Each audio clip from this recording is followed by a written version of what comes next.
Jennifer Palamas from Charlotte, North Carolina, and this is Barbecue Central. Let's go! We'll do it live. Okay. Well, do it live! I'll write it and we'll do it live! So to get that perfect barbecue, you use wood. Are you sure it's safe? Whatever. We put the lighter fluid on, strike your match, and... Oh! Should we call the fire department? That might be a good idea.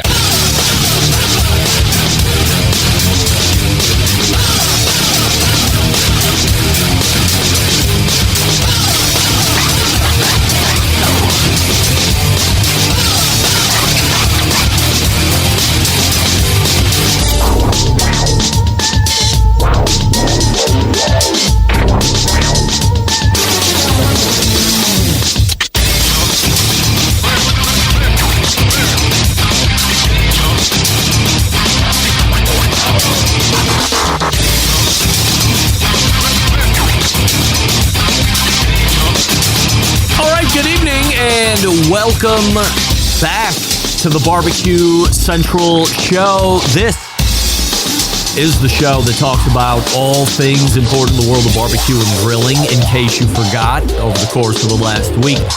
This show originating, and you must know this, originating from the Rock and Roll Hall of Fame city, Bomb City, USA, Cleveland, Ohio, the barbecue capital of the North Coast. And I'm your program host, Greg Rempe. Happy to have you aboard here on your Tuesday evenings, a live fire fun and frivolity show. If you would like to get in contact with the show this evening, or you would like to follow the show during off-show hours, here's how you do all that. You can get in touch with the show by sending an email to Greg at thebbqcentralshow.com. Follow us on all the social media channels at BBQ Central Show. And be sure to subscribe to the show podcast feed on your favorite podcast platform. Anything else you want to find out about the show can be found at the main website, thebbqcentralshow.com. And here's what's happening in case you get the newsletter coming up in about 12 minutes from now, second Tuesday of the month. And that means a visit in that first interview slot, 14 past the first hour, being Meathead from AmazingRibs.com. And I'm not worried, but traditionally he's already in the green room by now, and his box is black. So I'm a little nervous. I see Robert Moss checking in here, of course. I sound checked with my second hour guests a little earlier today and last evening. So by all accounts, everyone ready to rock and roll. Just a little iffy on Meathead, but he's supposed to be here, and we have some topics to cover that may or may not shock you, as I had mentioned in that aforementioned newsletter. 35 past the first hour brings a visit from second Tuesday of the month guest Robert Moss, Southern Living's contributing barbecue editor, robertfmoss.com, his website. And we're going to be talking about two different topics. So we didn't get to the main topic last month, so that's going to be brought to the forefront here during this segment here in June. And then we will also talk about, or we will lead the segment with the impending Juneteenth celebration that's coming up in about 8 days from now, or exactly 8 days from now. So stay tuned for that, and that'll bring close to the first hour. And then we will move to the second hour, where we will have a visit from what most people call America's Butcher after a 5-year layoff. Pat LaFrida will rejoin the show. Excited to talk to Pat again. And closing the show this evening, first-time guest. And if you have been thinking about how can I use my pellet cooker without having to plug it into my damn house, we got the answer, and it's Mark Ritvalsky will join us from Ritzworks. And if you've never heard of Ritzworks, ritzwerks.com. You can get a little preview there, but we're going to be talking about one option that can untether you from the house outlets, and we'll also talk to you about something that's just now starting to be talking about in their portfolio. Both have a moose theme to them, but I'll leave it right there for now until we get to him in about an hour and 25 minutes from now. So that's how the show is setting up for you this evening. The normal first hour on the second Tuesday, a Meathead and a Robert Moss appearance. And then in the second hour, Pat LaFrida, 14 past, and 35 past the second hour, Mark Radvalsky from Ritz Works. Don't forget, you can follow me socially, Instagram, Twitter, TikTok, Snapchat, and LinkedIn, all at the handle at BBQ Central Show. We say good evening to those of you watching this show tonight through one of our video streaming platforms. You can go to facebook.com/BBQ Central Show or twitter.com/BBQ Central Show, or you can also watch on YouTube, which is youtube.com/@BBQ Central Show. We also have a new YouTube poll question of the week, and it's already changed 3 times in the last 2 hours, but we're going with this one tonight. You are shocked that Joey Chestnut has been banned from this year's Nathan's Famous Hot Dog Eating Contest, and currently 62% of you are saying yes, you are shocked. Perhaps the follow-up question is this: you are more shocked that he is aligned with Impossible Foods as a sponsor outside of all the other potential hot dog courtships that could have taken place. Ballpark, Nathan's, of course, Sabret, Hebrew National. These are ones that I'm just coming. Oscar Mayer as a wiener, of course, that we all know and love to sing. So plenty of different hot dog, 5-star natural case wieners, the snappies as I used to call them as the kids were growing up. Plenty of options to go traditional hot dog sponsorship, but somehow he has found himself aligning with Impossible Foods, so not even real meat, if you care about that. Obviously he doesn't. So that could be the follow-up question of the YouTube poll question of the week, that you are shocked that Joey has aligned with Impossible Foods as a sponsor. Results from the last YouTube poll question of the week that we had, that was 2 weeks ago. I don't know if you remember that or not, but I asked if everybody had a Sam's Club membership or not, and 54% of you said no, you do not have a Sam's Club membership. I wonder how that's going to translate here over the next handful of months as we continue to promote the Members Mark gas grill that has that great thermostatic control on it. And we'll be talking about that here in a few short minutes.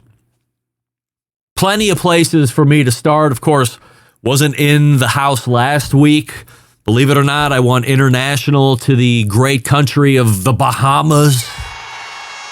Passport, did Atlantis, which is a resort, flew into the airport on Nassau and limoed over to Atlantis, where at parts during the ride, little sketchy, but then we went over the big bridge onto the resort property, and that at least gave a veil of security.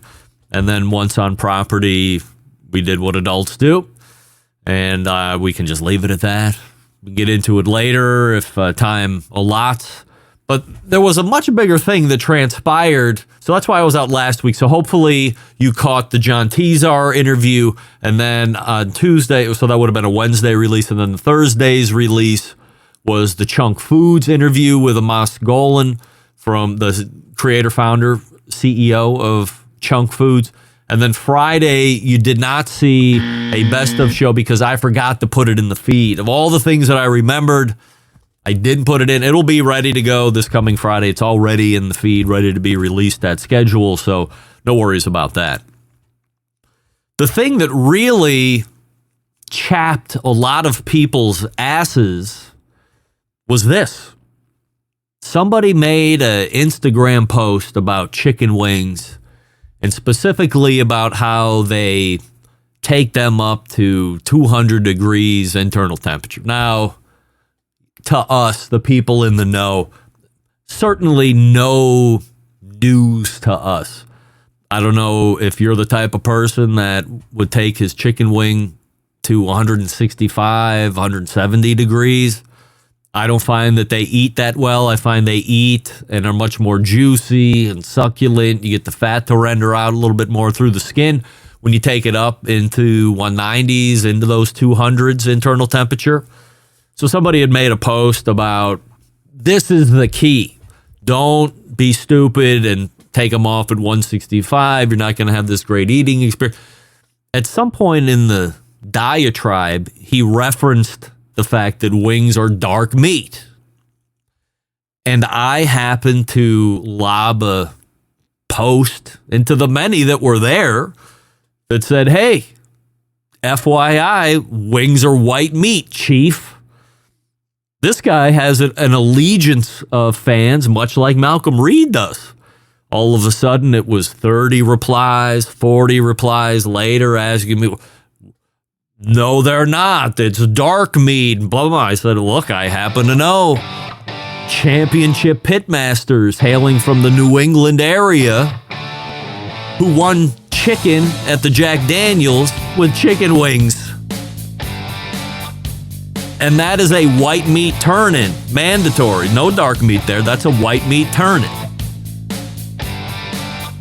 Well, needless to say, I was taking flack all over. I was one man. I was a one-legged man in an ass-kicking contest. Meanwhile, all my replies are correct. I was right. It's white meat. Just look it up. But everybody was giving it to me about how it was dark meat and who am I and what do I know. Never mind. Don't do any research on who made the post. You stick to your guns. White meat is chicken wing. And if you think any less, you're wrong, and we can discuss it later. How about that? Diane Meek, 2018 Barbecue Central Show's guest Hall of Famer. Wings are white meat, indeed. And yes, by the way, Jack Daniels requires white meat turn, of course. So there's no meathead in the box. Someone have to send him a message. But before we do that, let's talk about my pals over at Winners Products. Winners Products.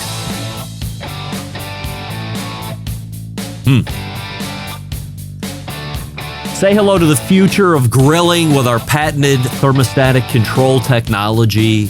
We've told you about it for weeks now. 2 cooking modes right here on this grill that allow you to cook all the ways that you want. First up, barbecue or grilling mode. Your traditional grilling experience with variable temperatures, giving you control of each burner to adjust exactly as you want it on your terms, just like you do with all of the different grill options that are out there with their knobs sitting right there on front of the grill. Or you can enter the game-changing oven mode. Simply set the thermostatic control dial to your desired temperature, and your grill transforms into a precise oven. The choice is yours. In fact, monthly guest, first Tuesday of the month, monthly guest Malcolm Reed just did a video showing how to make ribs using the oven mode. He set it to 225 or 250 or something like that, and ended up having a very successful rib cook over an extended period of time, but he locked in that temperature. So if you're somebody that only wants to have one cooker and you need it to be a grill versus a smoker, certainly you're sacrificing flavor, but maybe you like the convenience or you don't want to have more than one. This certainly accommodates. Very sexy stainless steel, 304 on the burners, plenty of cooking space. And again, 2 different options. You can use it in regular grill mode like you would any other grill, or you can dial in a fine-tuned temperature, 225, 250, and then 50-degree increments from there up to 450. And then you can flip in between if you want. And for $6.99, this is why I'm asking about Sam's Club membership. If you have the Sam's Club membership, have you gone and seen it in person? It's worth the look. By the way, not only worth the look, it's worth the purchase. Infrared side burner, not any of those cheap-ass ones you get on all the other stuff. The value is second to none. Members Mark Pro Series with a thermostatic control now available at your Sam's Club, your local Sam's Club. Don't wait. Pretty soon they'll be sold out, and then you'll be very sad. I'd say we're coming back with Meathead, but that appears to be on the rocks, so you might hear a lot more about the Bahamas than you even thought. You stick around, and we'll be right back.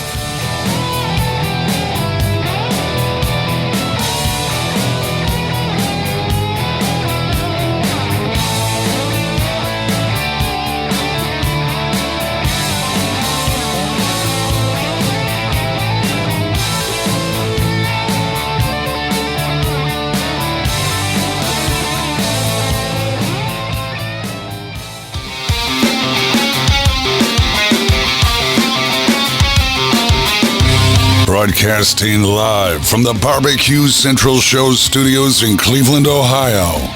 You're listening to the Barbecue Central Show. Once again, here's your host, Greg Rempe.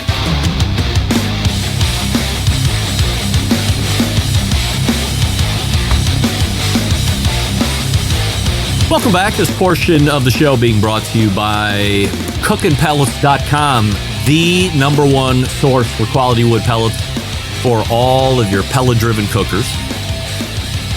Visit cookandpellets.com and see what they have available from a product standpoint. And then when you're ready to buy, as I say each and every week, leave cookandpellets.com through the direction of the owner, Chris Becker.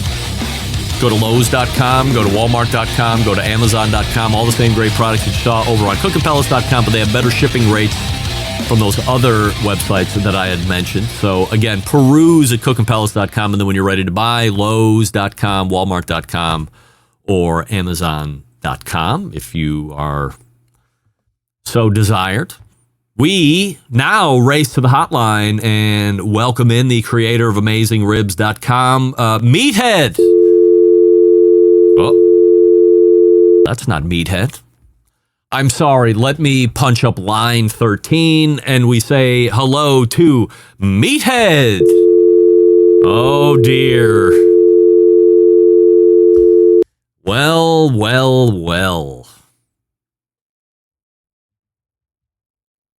No Meathead. Monthly segment. And we were just texting earlier today to confirm topics to talk on. Some of which, might I say, hotly contestable.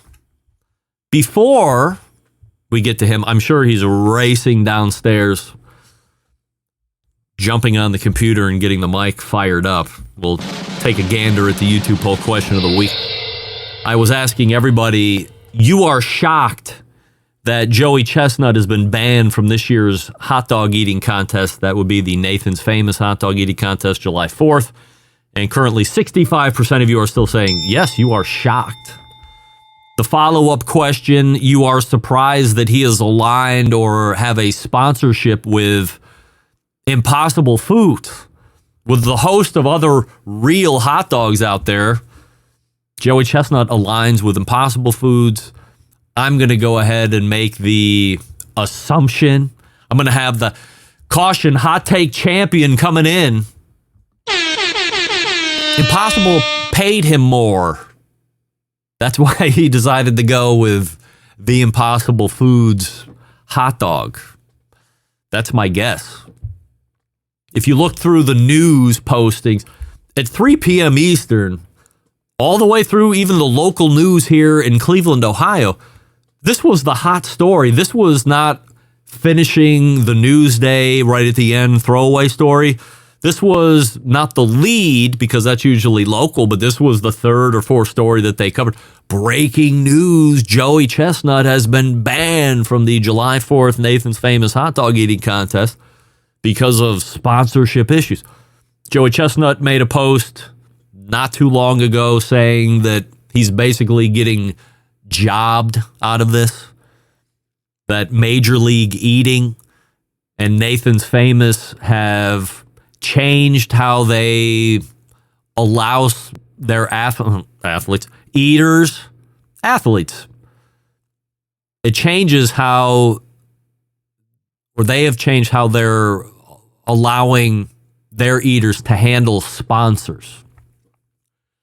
Now, look, I don't know Major League Eating to be under contract with any eater to include Joey Chestnut. There was a news report in one of the many, and they were all roughly the same, saying that there had been a 4-year offer or a 4-year contract offered to Joey Chestnut, round about $1.2 million to show up over the next 4 years and eat on July 4th.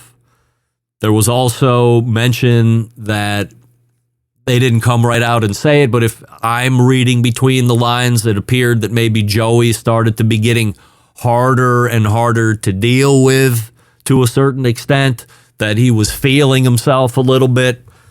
He was commanding $200,000 appearance fees to show up and eat hot dogs. And if I'm not mistaken, if he wins, he also gets the prize pool or the prize purse for that. So he gets paid to show up. And then if he wins, which of course he's going to win, he's won it since 2016, all in a row, plus a record breaker at some point in between that run.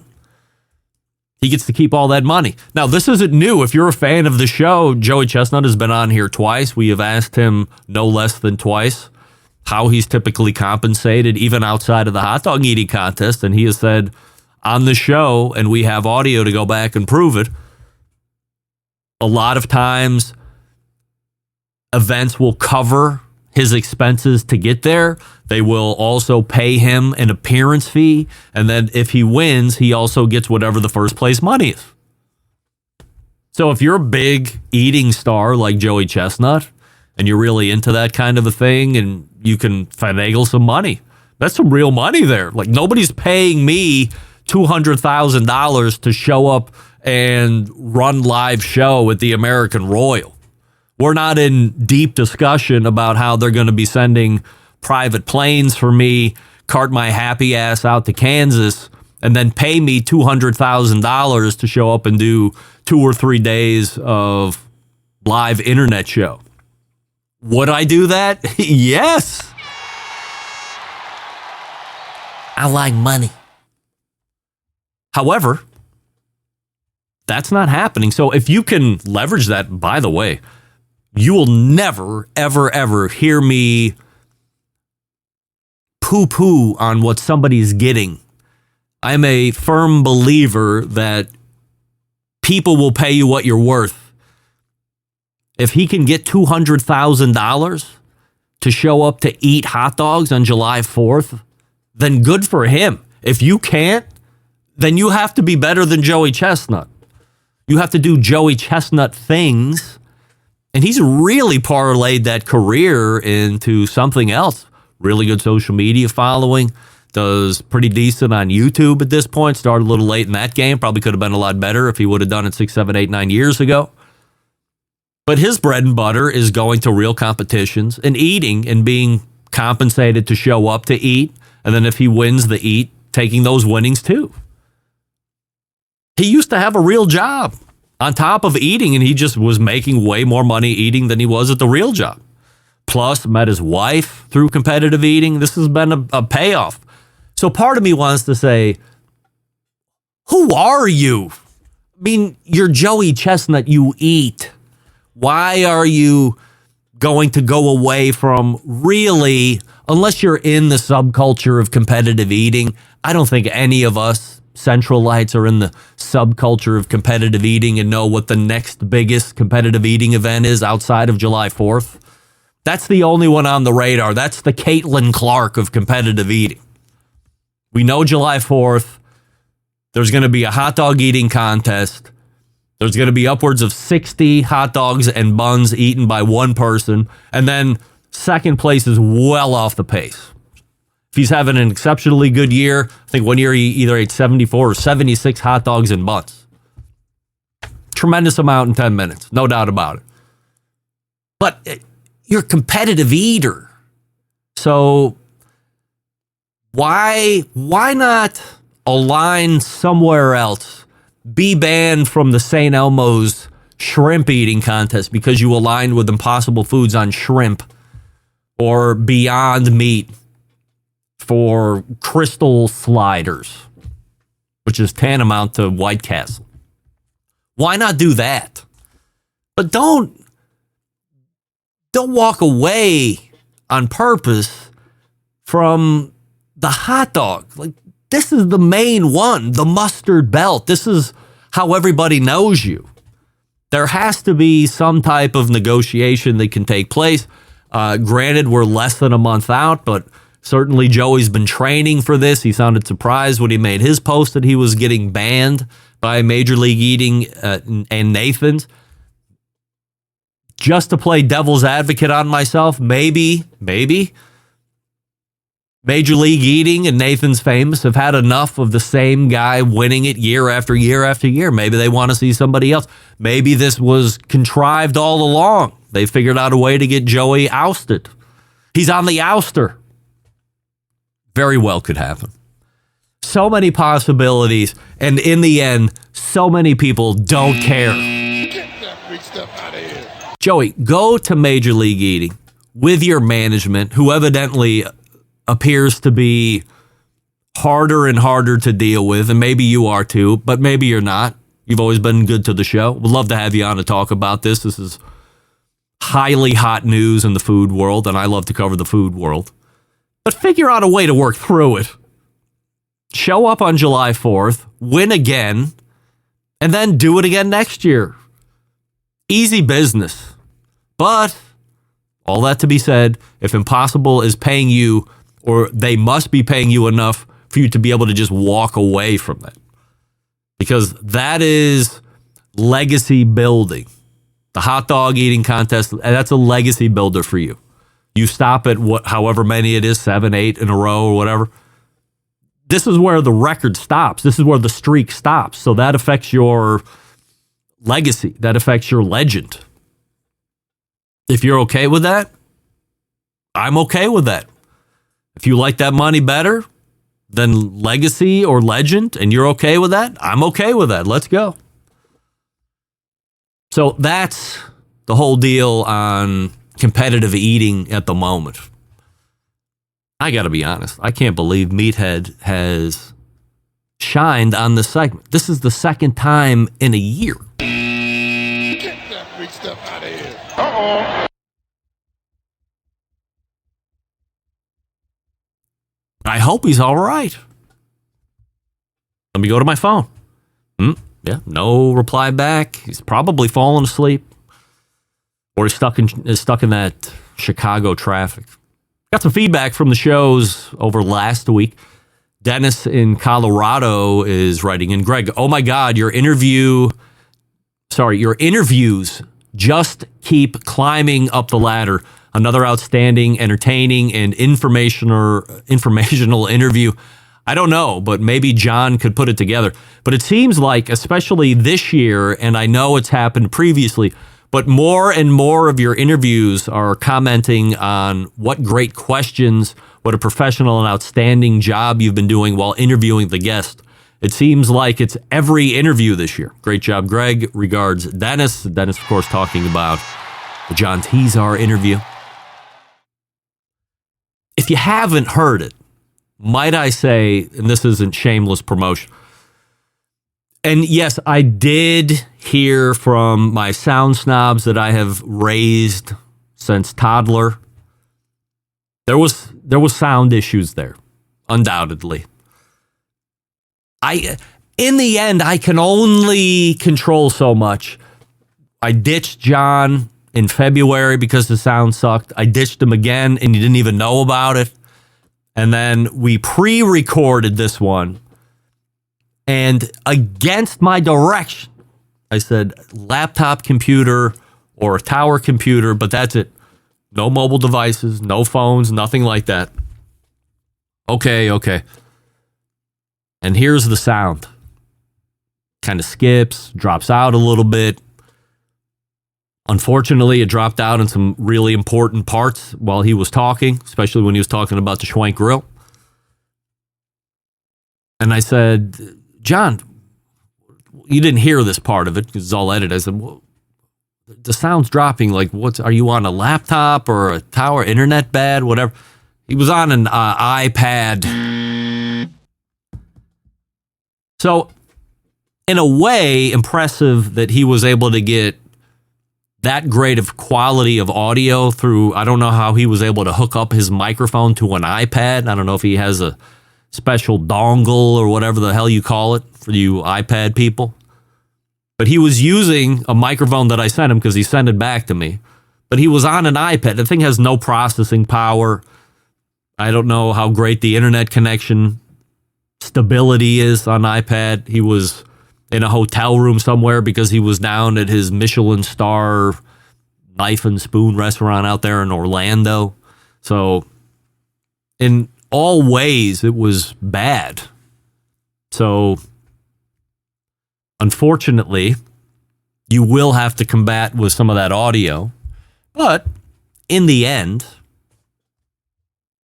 I think you're going to really enjoy the John Tezar interview if you didn't get already a chance to listen to it.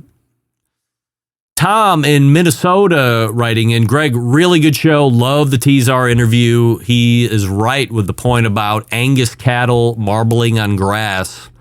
The Angus breed has identified specific genetics within the breed that excel in grass-finished operations. Please tell the Chunk Foods founder to change the company name. I can just see it now. Chunk Foods doesn't blow chunks. Yes. Thank you, Tom. Thank you indeed. By the way, that was also a very compelling interview. So if you missed the Chunk Foods interview, I would suggest you do a little extra listening over the course of the weekend.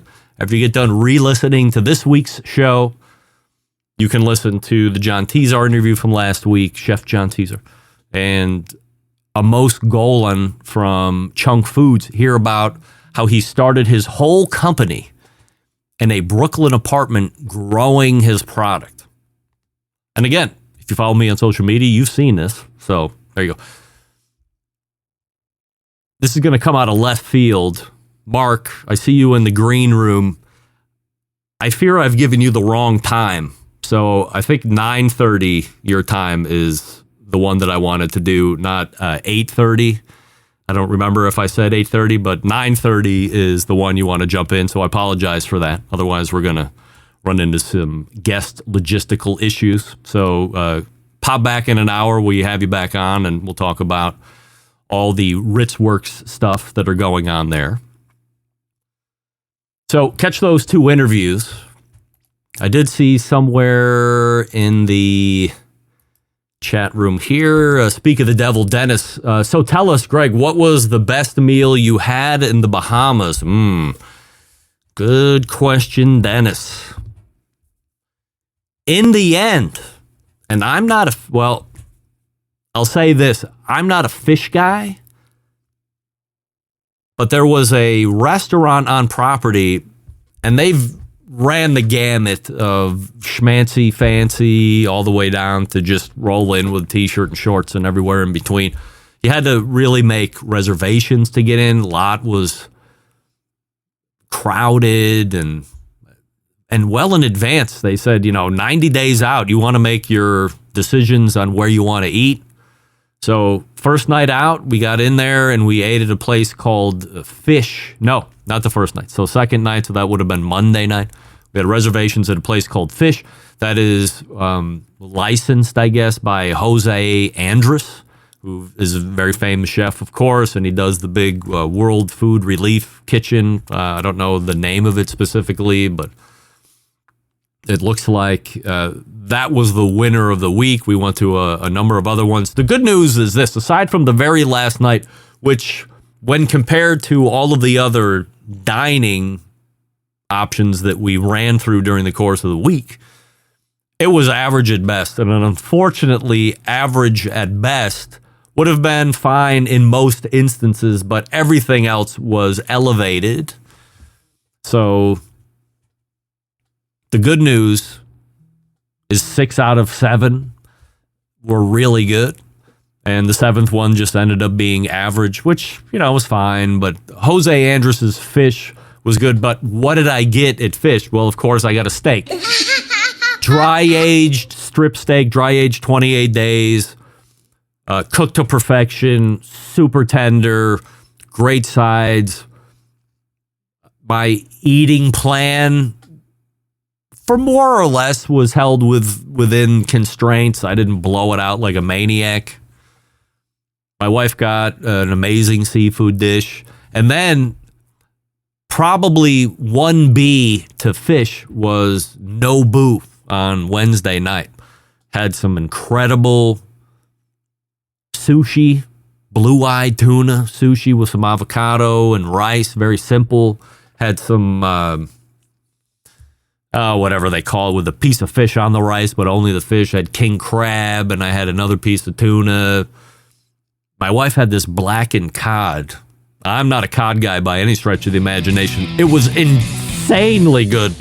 I almost ordered another one just to get one of my own. It was incredible. So I think we're going fish, 1A, 1B, no boo. There you go. Well, we missed Meathead, so we'll try and catch him in July, unfortunately. We'll have to find out what's going on. Hopefully he's all right. Robert Moss is in the green room. He's ready to go. Before we do that, let's talk about ceramic cookers. Yes, what do we love about ceramic cookers? You know what we love. We love that they're fuel efficient. We love that you can achieve low and slow temperatures for traditional barbecue meats. We love that you can get rip-roaring hot for the high-temperature grilling of steaks and other thin cuts. But what's missing in the everyday lineup of ceramic cookers? The real ability to do true two-zone cooking. Two-zone cooking is very important to both professional and backyard cooks alike. It's the best way to manage a fire and cook with confidence. However, getting a two-zone fire in a round ceramic cooker is not very realistic because it's round. So, Primo enters the game with a change of shape. A change of shape that makes everything different. What is it? Oval. That's right. You know, the shape gives you the ability to execute that two-zone setup that you desire. It also gives you the other ceramic grill benefits as well. And when you break it down, there's more than 60 different ways to configure the Primo cooker. So you're only limited by your culinary imagination. We all know that the lift hinge has been revamped over the course of the last year or so. It gives you a nice 8-pound lift, which is really light. And there were revamps to the top and bottom air dampers. Of course, you're wanting more and more accessories, and Primo has you covered there as well. The Primo Grill rotisserie, the pizza insert. So many to choose from. Regular rotisserie, if you like that kind of a stuff. The other thing that you want to keep in your hat, I don't know if it's been released yet because now we're in June. Before we left for vacation, they were still taking pre-orders for the XXL Primo. So if you wanted something that was a little bit bigger than the XL, broaching into that 500 square inches, the XXL is the one you want to take a look at. Check out the website and see what they have, for crying out loud. PrimoGrill.com, that's PrimoGrill.com. Or you can find a dealer near you because they're only sold through dealers. So check out PrimoGrill.com, find the dealer near you, visit them in person. Maybe they have an XXL on display so you can compare XL and XXL. Buy the one that's best for you. Follow them on Facebook and Instagram. Everybody is ready for a Primo. By the way, if any other guests drop out, we're going to be doing a Smoke Shop Barbecue Peanuts review.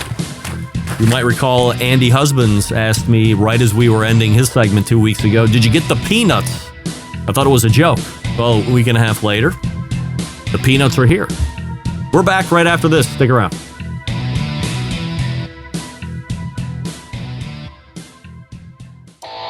Howard Stern, Jim Rome, Dan Patrick, and Greg Rempe. The Mountain Rushmore of talk show entertainment. Now, let's get back to the Barbecue Central Show.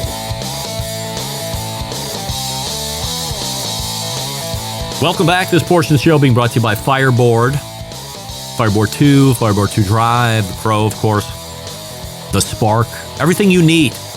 You can keep track of up to 6 different temperatures or 1 smoker temp and 5 internal meat temperatures. You mix it up however you like. Cloud-based monitoring. You can look right on your phone and do all that. It works with smart speakers. Most of them are integrated. So go to fireboard.com and find out all you want about Fireboard, and a longtime sponsor of this show. What is first guest here this evening is the contributing barbecue editor for Southern Living Magazine and a 2023 Barbecue Central Show's Guest Hall of Famer. We are welcoming back our pal, Robert Moss. Robert, great to see you, as always, and we have a YouTube poll question of the week, and you are the first one to get asked and answered here this evening. All right, hit me. I'm not sure what happened with Meathead here, but hopefully he's all right. You are shocked that Joey Chestnut, a competitive eater, has been banned from this year's hot dog eating contest on July 4th. I'm not sure if it was shocked, but a little surprised, only because I heard it first just in your intro section. I had not seen that news, so I was a little surprised to hear that. And then as you dug more into it, maybe not so shocked, but it was definitely news to me. So I've learned something already today. Follow-up YouTube poll question of the week. Are you shocked that Joey aligns with a non-meat hot dog manufacturer? I'm with you. I think it's show me the money. And I'm sure they showed me the money, and it's got to be a financial decision at that point. I seriously doubt Joey Chestnut is, making it for ethical or philosophical reasons. You don't think he's green and he wants to lessen the carbon footprint? I'll eat 73 hot dogs, but only if they're plant-based. Yeah. I've never seen him eat a plant-based hot dog at this point, although I'm sure he has if you're aligning with a company like Impossible. Do you put it on your calendar to watch the hot dog eating contest in July, or do you just watch the news every night at 7 on July 4th? No, I don't. And this probably tells more about me and I typically look up sometime on July 4th and say, oh, look, they're eating the hot dogs again. So I forget that it's on July 4th. So I don't set a reminder, but somehow I manage to always be someplace where it's showing on July 4th. So it's a bit of a tradition. I never see it. I always remember, and then we're out and there's no TV because we're outside. And so I got to always catch it on the news to hear how many he's eaten or get an ESPN update, which is how I heard about this whole thing as I was talking about it at the top of the show. 3 o'clock ESPN alert comes on and talks about how Joey's been banned. And then the local news carries it. And I'm like, wow, this is actually a bigger story than I thought. Never mind all that. Yeah. We have a few topics to talk about here this evening. So in 8 days, Juneteenth is going to be coming across the holiday board here for people to celebrate. We're not going to take the history lesson here at this point, but I think you either know about it or you don't at this point.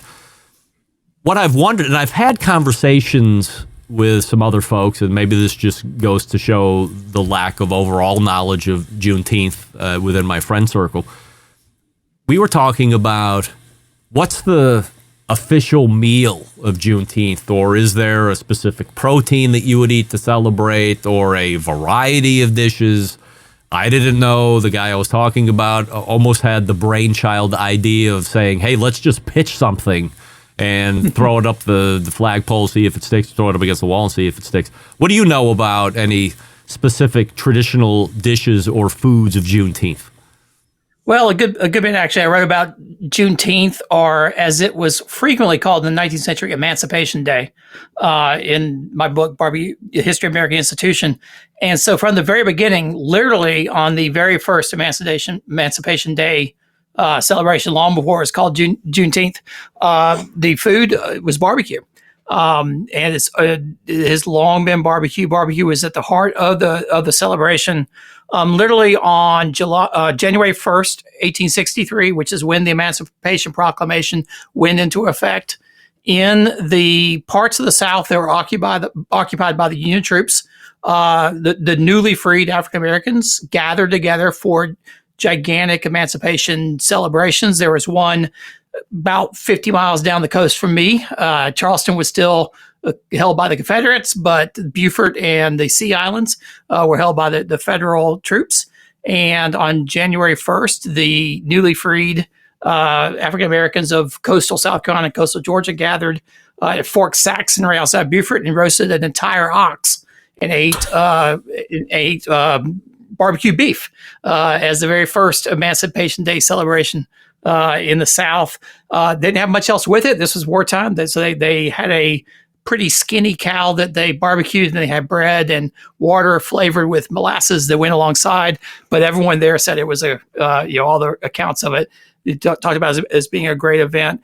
And then at that time, Emancipation Day was celebrated different days throughout the different parts of the South based upon when each state sort of the emancipation went into effect. Juneteenth was June 19th, 1865, which was the last state in Texas to be for where the formerly enslaved folks were emancipated. And for a long time, that was a Texas thing to call it Juneteenth. It was celebrated on January 1st in South Carolina, so in April in Kentucky and Tennessee.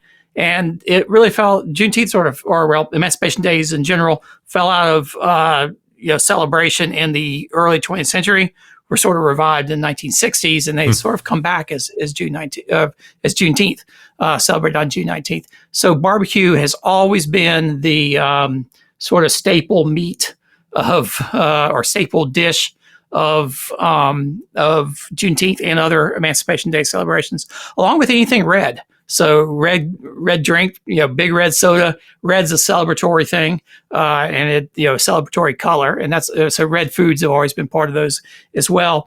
And then I did mention Adrian Miller turned up in his book Black Smoke, a wonderful thing called Juneteenth Goat, which apparently has been a Mississippi tradition in the 20th century, sort of a substitute for barbecue. Rather than being cooked on the pit, it was something generally more made by women for the celebration. They would get a goat several days in advance, slaughter the goat, brine it for a couple of days, as they said, to get the goat out of the goat, to get the goat flavor out of it, and then would boil it and then roast it and sort of have it as a Juneteenth goat.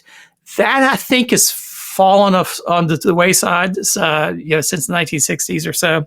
But if anybody is going to have Juneteenth goat, next week, I would love to be invited to sample it. It just seems like goat, lamb was so popular, and then as you had just said, it has fallen off, over the decades, and you've seen that right across the board. When we started talking about all these different topics since January, I think the lead thing was how popular goat was, and now it's just, not on the board, and yet here's another example of goat being really popular, and today there's probably not going to be a lot of goat roasts. Yep. And I think this was back at a time when, people still lived on farms and they still had goats on the farm, and you could go pick the best one out and slaughter it for the celebration. If you wanted to get a goat today, where would you go? I mean, good luck. You could find some, probably have to go to some of the, Hispanic markets or something to find it, but it's not something that's easy to get your hands on today. We'll track all the goat roasts that are happening in Juneteenth this year. And I'm with Robert. If you're going to have one, local Cleveland area, please, invite me. I would love to hang out for the goat cook. It was a May topic, but of course we're in June at this point. Unveiling the diverse seasonings and marinades used in Southern barbecue. So the thought here was to delve into regional variations and any historical evolution of the spices and the rubs and other flavoring techniques. So I guess when we think of Southern barbecue in the beginnings, what did it look like? What did it taste like? And how we have evolved over the decades. Yeah, and I'm going to focus probably most specifically on the word rub, because that's something that I think today people... It's one of the first things I think about with barbecue. What's your rub? Do you have a secret rub recipe? There are countless brands of rub on the market that you can go buy. And it's a funny word because you don't really rub it so much. It's really a spice blend that you shake on. At least most people will say don't rub it into the meat, shake it onto the meat. But it's one of the funny things about barbecue history is that some of the things we do today are centuries old. They've been done since even before the American Revolution. Other things in barbecue are relatively recent, and like pig pickings, for instance, that word is not that old of a word. Barbecue rub is another one. So I sort of set out to say, when do we start having this thing called barbecue rub, and where did it come from? Barbecue seasoning was pretty much not a regional thing. We talked about how sauces, I think in the past couple of shows, how sauce was pretty much a 20th century innovation, if you will. Same thing with the seasoning. If in the 19th century, almost the only seasonings were really salt, pepper, maybe some lard and butter, some kind of fat, and that was what was used to baste the meat or to season the meat. You can find in the early 20th century some people selling things called barbecue spice or barbecue seasoning, but it's really just a blend of salt and pepper. It's really nothing special. The first instance I can find of something called a barbecue rub was from 1938. Which historically is less than 100 years ago, and that wasn't really associated with pit cook barbecue. It was more at the time that people were starting to take barbecue, excuse me, and adapt it for either cooking in an oven or cooking on a grill. And so you see the earliest rubs are recipes calling to sprinkle on either pork ribs or pork chops, and then bake them in the oven or roast them in the oven. Same thing with couple, right after World War II, when grilling was really taking off, there's lots of barbecue spice or barbecue rubs that you see on the are being not so much in the market, but more in recipes. But they're almost always being called to be put on steaks. So when you're grilling it, and I think the idea there is that you're doing something hot and fast, you want to add a little extra flavor to it. And so people started coming up with rub recipes. It really wasn't until the 1980s that rub started emerging in the barbecue context. And I have a hypothesis that sort of had to do with two things: competition barbecue, which was emerging at the same time, and the rise of Memphis. There was this huge flurry in the 1980s of Memphis barbecue across the country. There was a chain called Red Hot and Blue that came out. It was a Memphis style barbecue chain, and they sort of spread Memphis style barbecue all over the country long before anybody had ever heard of brisket. And I think that Memphis style rub on those ribs, that's sort of when it began to be picked up everywhere. It showed up in like Rich Davis's and Shifka Stein's book, in a couple of other cookbooks in the late 1980s, and suddenly barbecue rub was everywhere. So in the course of a decade, it went from no one ever heard of it till everyone had their secret rub recipes, and then they were selling it on the market and everything else. Is it just more because is it more because of technology and quicker ability to access of information, where 70, 80 years ago, maybe somebody said barbecue rub, but there's just not the same ability to spread vocabulary and new thoughts and recipes or whatever? Yeah, for sure. I think it had to do with the new interest in barbecue, where barbecue's already been around, but people weren't writing about how to cook it. There were lots of cookbooks that started coming out in the 1980s, 1990s. For the first time. There were no barbecue cookbooks in the 1940s. No one told you. You learned from your grandpa or from your uncle. And then newspapers got really interested, so people started running all these articles, and they would pick up and run recipes. So I think the new availability of that information really shaped people could learn about how to cook barbecue, especially people who are learning how to do competition barbecue, not by necessarily learning how the guy down the street did it, but by reading a book or reading something in the newspaper or trying things out. And I think we've talked in the past, like talk about Ray Basso and the barbecue forum. The internet then became sort of the next wave of that, the barbecue forums. And of course, social media is sort of where it is today and how the information is being exchanged. So yeah, I think it very much had to do with changes in how people learned how to barbecue, over the decades. Anything else from, so outside of the rub stuff, are there any thoughts on sauces or brines or anything like that we would want to know about?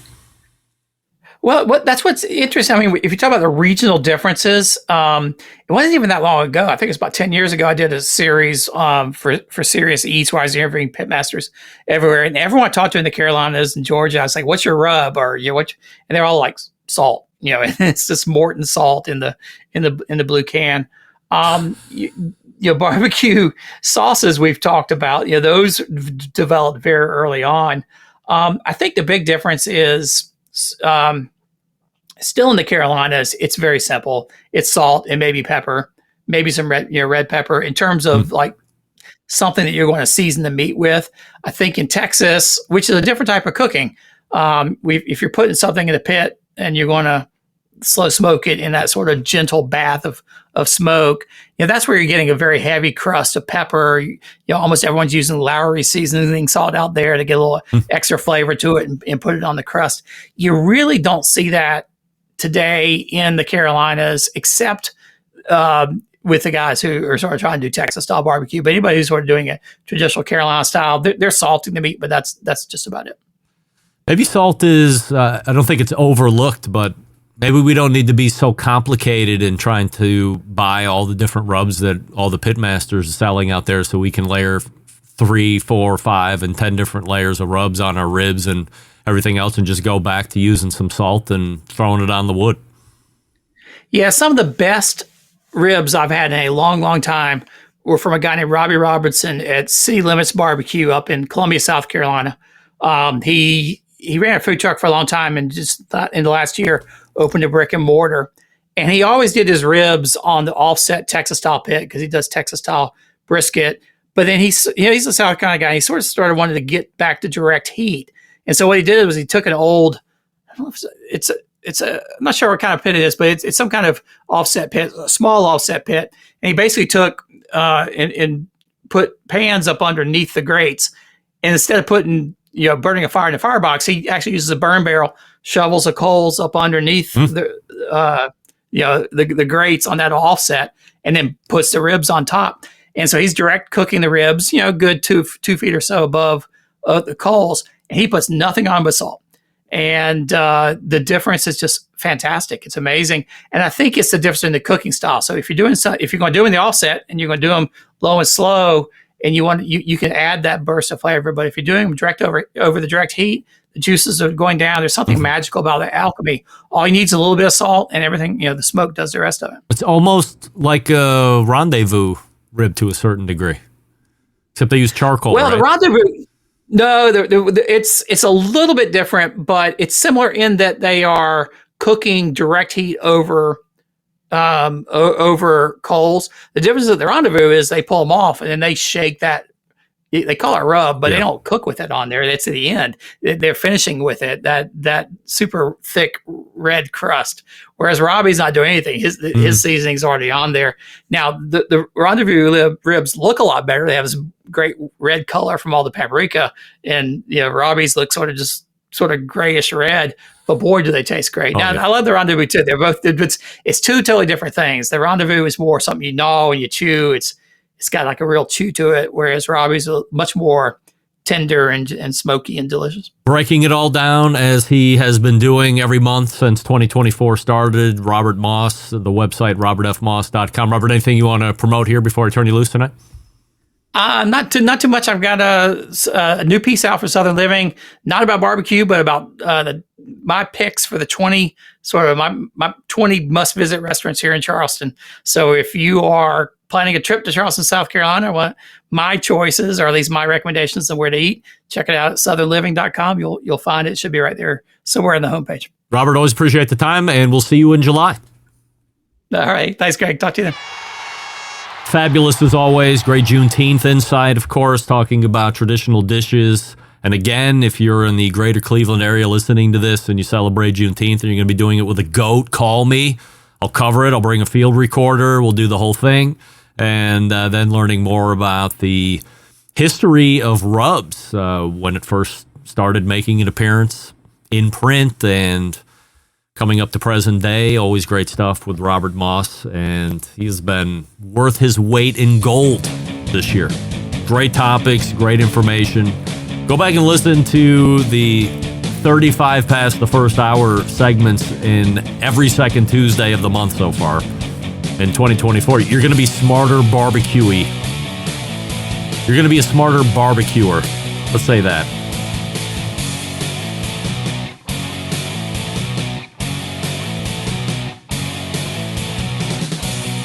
All right, we'll leave it here, and we'll come back and wrap the first hour. Stick around. I'll be right back.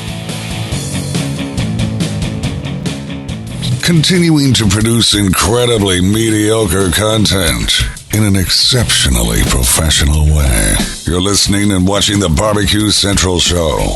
Once again, here's your host, Greg Rempe. And we thank Robert Moss for joining us last segment, robertfmoss.com, his website.